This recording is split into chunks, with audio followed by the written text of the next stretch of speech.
Si vous êtes créateur de contenu ou créatrice de contenu et que vous partez à l'étranger régulièrement, vous avez sûrement dû constater que vos stats, c'était de la grosse daube quand vous étiez à l'étranger en fait. Donc déjà, sachez que vous n'êtes pas du tout seul. Déjà, c'est mon cas. Voilà, on s'arrête sur un truc très factuel, quoi. J'en ai parlé à beaucoup de copains-copines, c'est exactement la même chose pour eux. Et dans mon travail, je rencontre souvent des créateurs et des créatrices de contenu qui ont le même problème.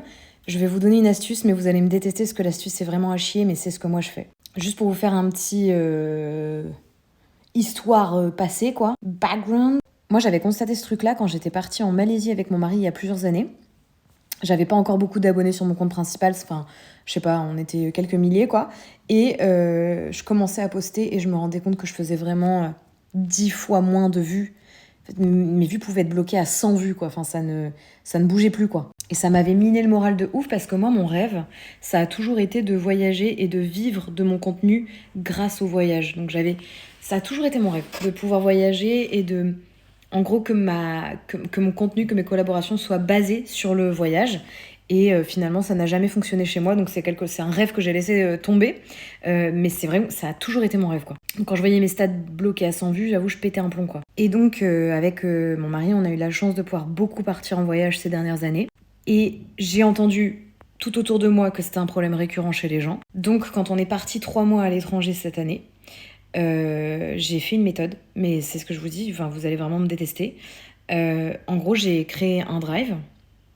J'ai demandé à quelqu'un de mon entourage en France si c'était d'accord pour poster tous les jours mes contenus.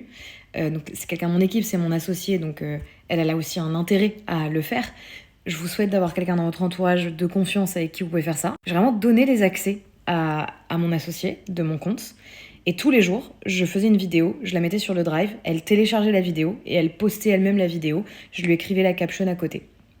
Elle postait pour moi, quoi, en gros. Vous allez me dire, oui, mais pourquoi t'es pas passé par les trucs de programmation ? Parce que quand je programme une vidéo sur TikTok, tu peux le faire quand t'es avec la version PC, elle fait pas de vues non plus, ça marche pas. Je sais pas pourquoi ça bloque, l'algorithme bloque. Du coup, la seule façon de faire des vues correctement, organiquement chez moi, c'est de poster à la main, dans mon propre pays. Et donc, pour que ça fonctionne, il fallait que ce soit quelqu'un qui le fait. Voilà. C'est une méthode de con. Non, mais je sais, vous vous attendez sûrement à des outils, des trucs comme ça. Non. Vraiment, la bonne vieille méthode du posting par quelqu'un d'autre, quoi.